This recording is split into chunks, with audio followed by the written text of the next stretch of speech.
Assalamualaikum warahmatullahi wabarakatuh. Perkenalkan, saya Rizka Hidayatul Azahro, asal dari Universitas Muhammadiyah Magelang, dari program pertukaran mahasiswa Universitas Muhammadiyah Gresik. Di sini saya ingin menyampaikan materi tentang menganalisis pasar konsumen. Apa itu pasar konsumen? Pasar konsumen merupakan jenis pasar yang mengacu pada transaksi barang atau jasa antara organisasi dan pelanggan. Pasar konsumen ini juga sering disebut dengan business to consumer. Dalam transaksi yang dilakukan pada pasar konsumen, produk dijual kepada pelanggan baik untuk digunakan sendiri maupun digunakan oleh anggota keluarga mereka. Jadi, bukan untuk menjualnya kepada orang lain. Faktor yang mempengaruhi pasar konsumen. Yang pertama, faktor budaya. Faktor budaya meliputi budaya, subbudaya, dan kelas sosial. Yang kedua, faktor sosial. Faktor sosial meliputi kelompok referensi atau kelompok acuan, keluarga, peran, dan status. Yang ketiga, faktor pribadi. Faktor pribadi meliputi usia dan tahap siklus hidup, pekerjaan dan keadaan ekonomi, kepribadian dan konsep diri, gaya hidup dan nilai. Faktor budaya. Budaya merupakan hal mendasar yang dapat menentukan keinginan dan perilaku konsumen. Kelas budaya, subbudaya, dan sosial sangat mempengaruhi perilaku pembelian konsumen. Misal, anak yang tumbuh di Amerika Serikat sangat terpengaruh oleh nilai-nilai seperti pencapaian dan keberhasilan, aktivitas, efisiensi, proses, kenyamanan materi, individualisme, kebebasan, kenyamanan eksternal, dan humanitarianisme. Sebaliknya, seorang anak yang tumbuh di negara lain mungkin memiliki pandangan yang berbeda. Jadi, pemasar harus benar-benar memperhatikan nilai-nilai budaya di setiap negara atau daerah untuk memahami cara terbaik memasarkan produk mereka, baik produk lama maupun produk baru. Faktor sosial. Faktor sosial terdiri dari kelompok referensi atau kelompok acuan, yang merupakan semua kelompok yang mempunyai pengaruh secara langsung maupun tidak langsung terhadap sikap dan perilaku konsumen. Yang kedua, keluarga, organisasi pembelian konsumen yang paling penting dalam masyarakat, dan anggota keluarga dapat mempresentasikan kelompok referensi utama yang paling berpengaruh. Yang ketiga, peran dan status. Orang yang berpartisipasi dalam banyak kelompok, klub, dan organisasi yang sering menjadi sumber informasi penting dan membantu mendefinisikan norma perilaku. Faktor pribadi. Faktor pribadi ini keputusan pembeliannya dipengaruhi oleh karakteristik pribadi seseorang, seperti usia dan tahap siklus hidup, yang bermaksud konsumsi dibentuk oleh siklus hidup karena orang membeli barang dan jasa yang berbeda-beda sepanjang hidupnya. Oleh karena itu, para pemasar harus memberi perhatian yang besar pada hal tersebut. Pekerjaan dan kondisi ekonomi. Pekerjaan mempengaruhi pola konsumsi seseorang. Jadi pemasar harus berusaha mengidentifikasi kelompok pekerjaan yang memiliki minat di atas rata-rata terhadap produk dan jasanya mereka. Kepribadian dan konsep diri. Kepribadian seseorang dapat mempengaruhi perilaku pembelian mereka. Konsumsi mungkin akan memilih merek barang yang sesuai dengan kepribadiannya. Gaya hidup dan nilai. Setiap gaya hidup terbentuk oleh keterbatasan uang atau keterbatasan waktu konsumen. Perusahaan yang bertujuan melayani konsumen dengan keuangan yang terbatas, maka mereka akan menciptakan produk jasa yang murah.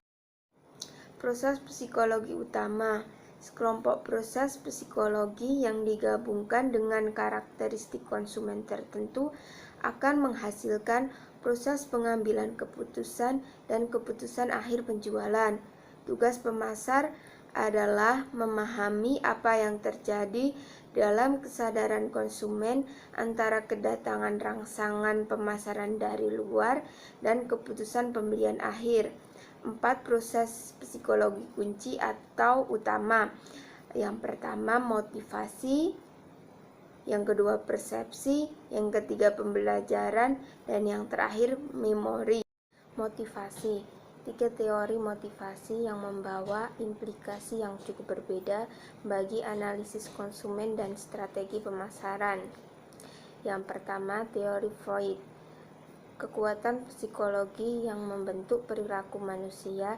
Sebagian besar tidak disadari bahwa seseorang tidak mampu memahami sepenuhnya motivasi dirinya.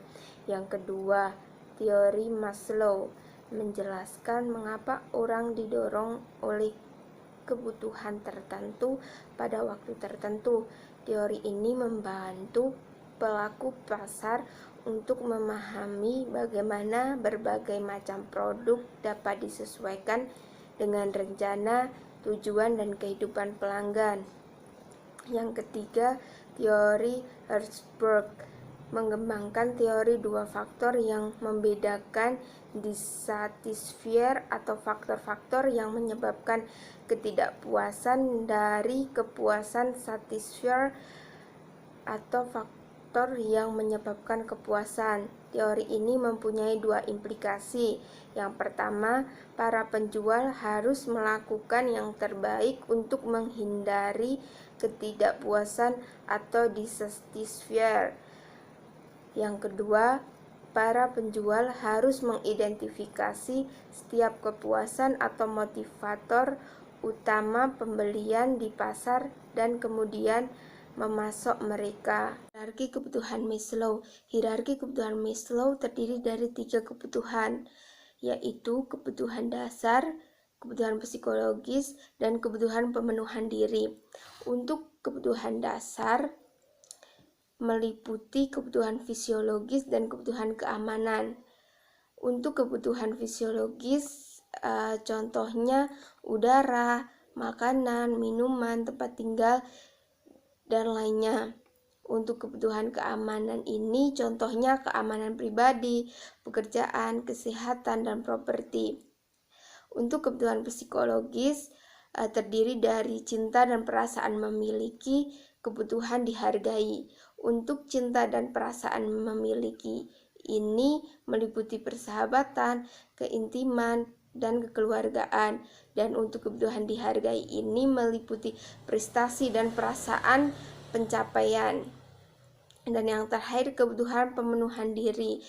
Kebutuhan pemenuhan diri ini terdiri dari aktualisasi diri. Aktualisasi diri ini adalah keinginan untuk mencapai yang terbaik yang bisa dilakukan oleh seseorang. Persepsi, proses di mana seseorang memilih, menyusun, mengartikan informasi untuk menciptakan gambaran dunia yang lebih luas. Setiap orang memiliki persepsi berbeda atas objek yang sama. Ini dapat terjadi karena 3 proses persepsi. Yang pertama, atensi selektif.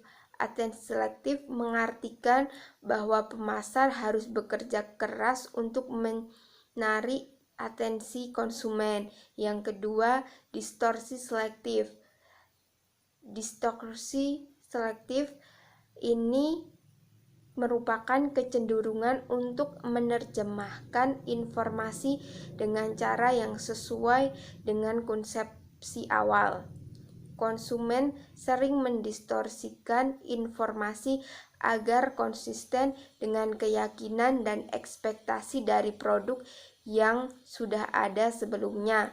Yang ketiga, retensi selektif.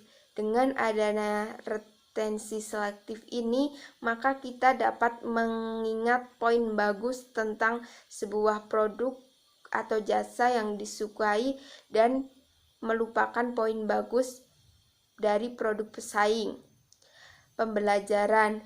Pembelajaran meliputi perubahan perilaku seseorang yang timbul dari pengalaman. Sebagian besar perilaku manusia adalah hasil belajar. Karena itu, pembelajaran dihasilkan melalui perpaduan kerja antara dorongan, rangsangan, isyarat bertindak, tanggapan, dan penguatan. Memori merupakan proses yang sangat konstruktif karena kita dapat mengingat informasi dan kejadian secara lengkap dan akurat. Dalam hal ini, kita dapat menganggap pemasaran sebagai cara untuk memastikan bahwa konsumen mendapatkan jenis pengalaman produk dan jasa yang tepat untuk menciptakan struktur pengetahuan merek yang tepat dan mempertahankan merek tersebut dalam memori pelanggan. Proses keputusan pembelian model 5 tahap. Yang pertama, pengenalan masalah. Yang kedua, pencarian informasi. Yang ketiga, evaluasi alternatif. Yang keempat, keputusan pembelian. Dan yang terakhir, perilaku pasca pembelian. Pengenalan masalah. Proses pembelian di mana ketika pembeli mengenali masalah dan kebutuhan. Pemasar perlu mengidentifikasi keadaan yang memicu kebutuhan tertentu dengan mengumpulkan informasi dari sejumlah konsumen. Lalu mereka dapat menyusun strategi pemasaran yang mampu memicu minat konsumen. Pencarian informasi.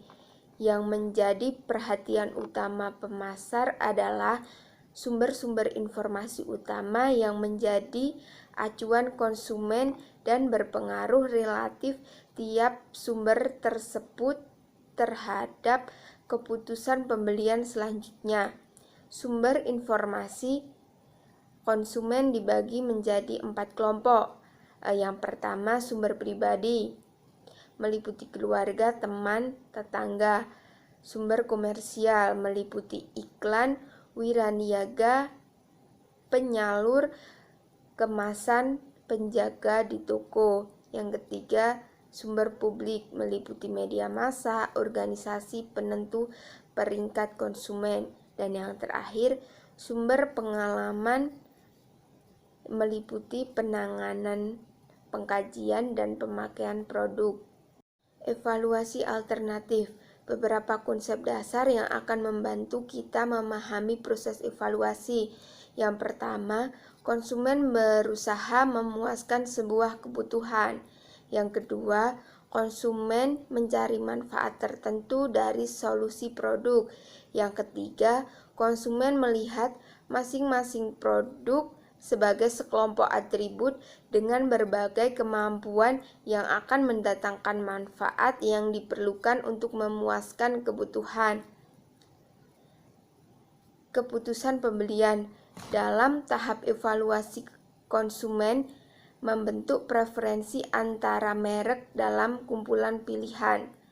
Konsumen juga dapat membentuk kemauan untuk membeli merek yang mereka sukai. Dalam melaksanakan maksud pembeli, konsumen dapat membentuk 5 subkeputusan, yaitu merek, penyalur, kuantitas waktu, dan metode pembayaran. Keputusan pasca pembelian. Setelah pembelian, konsumen mungkin mengalami ketidaksesuaian karena memperhatikan fitur-fitur tertentu yang mengganggu atau mendengar hal-hal yang menyenangkan tentang merek lain, dan akan selalu siaga terhadap informasi yang mendukung keputusan. Komunikasi pemasaran harus memasok keyakinan dan evaluasi yang mengukuhkan pilihan konsumen dan membantu dia merasa nyaman dengan produk. Dengan memperhatikan kepuasan pasca pembelian, tindakan pasca pembelian, dan penggunaan dan penyingkiran pasca pembelian. Teori lain tentang pengambilan keputusan konsumen. Yang pertama, dari tingkat keterlibatan konsumen. Model ekspektasi nilai mengasumsikan tingkat keterlibatan yang tinggi di pihak konsumen. Mengidentifikasi konsumen dapat dilakukan berdasarkan tingkatan keterlibatan dan pemrosesan aktif yang dilakukan konsumen dengan merespon rangsangan pemasaran. Yang kedua, heuristik dan bias keputusan. Heuristik dan bias keputusan terdiri dari 3 heuristik. Yang pertama, heuristik ketersediaan, yang kedua heuristik representatif, dan yang ketiga heuristik perjangkaran dan penyesuaian. Yang ketiga ada akuntansi mental. Konsumen menggunakan akuntansi mental ketika konsumen menangani uang mereka. Akuntansi mental ini mengacu pada cara konsumen mengkodekan, mengkategorikan, dan mengevaluasi hasil finansial dari pilihan mereka. Menurut Richard Thaler dari Chicago, akuntansi mental didasarkan pada sekelompok prinsip inti. Yang pertama, konsumen cenderung memisahkan pendapatan. Ketika penjual memiliki satu produk dengan lebih dari satu dimensi positif, maka ada hasrat untuk mengevaluasi setiap dimensi secara terpisah. Yang kedua, konsumen cenderung mengintegrasikan kerugian. Pemasar mendapatkan keuntungan yang lebih jelas dalam menjual sesuatu jika biayanya dapat ditambahkan pada pembelian lain yang lebih.